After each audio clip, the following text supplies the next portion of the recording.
আমি কি দিয়া বুঝাইতাম? আম পাতা, জাম পাতা, বড়ই পাতার কোনো অভাব নাই। কোনো পাতা দিয়া বড়ই, কোনো পাতা দিয়া গরম জল করে না। বড়ই পাতার পানি দিয়া কেন গরম জলটা করে? আম পাতা কি দোষ করলো? জাম পাতা কি দোষ করলো? বড়ই পাতা দিয়া কেন গরম জল করা হয়? এই কথা দিয়ে কোনো মৌলবি কয় না। লাল কাপড়, নীল কাপড়, হলুদ কাপড়, কত কাপড় দেখলাম। কবরের কাপড়টা কেন ভাইজান সাদা? এই সাদা দিয়া কেন দাফন করা হয়? এই কথা দিয়ে পৃথিবীর কোনো মৌলবি কয় না রে। এ আমার যুবক,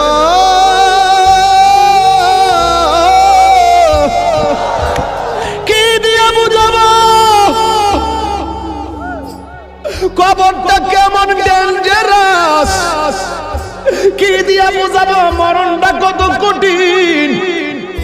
কি দিয়া বুঝাবো তাহিরের একটা দিন চলে যাওয়া মানে হলো আমার জীবন থেকে চিরদিনের জন্য দিনটা চলে গেছে। কোটি টাকা দিয়েও এই ঘন্টার সময়টা আনতে পারতাম না। এখন আমি শ্বাস ফালাইতাছি, 1 টাকা বিল দেওয়া লাগে না।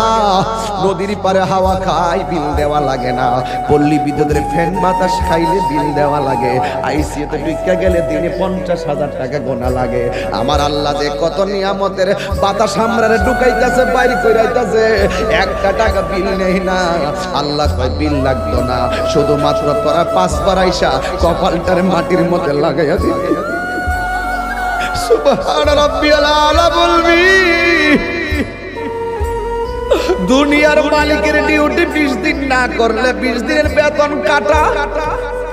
আর আমার আল্লাহ তোরা হাজিরা দিছে দৈনিক 5 বার। 1 মাস হাজিরা দেও না, 2 মাসও দেও না, মাঝে মাঝে সিটারি হাজিরা দাও। কিন্তু আমার আল্লাহ ইচ্ছা করলে তোমার গলার মধ্যে কাটা লাগাইয়াও আমার আল্লাহ রিজিকটারে বন্ধ করে দিতে পারে।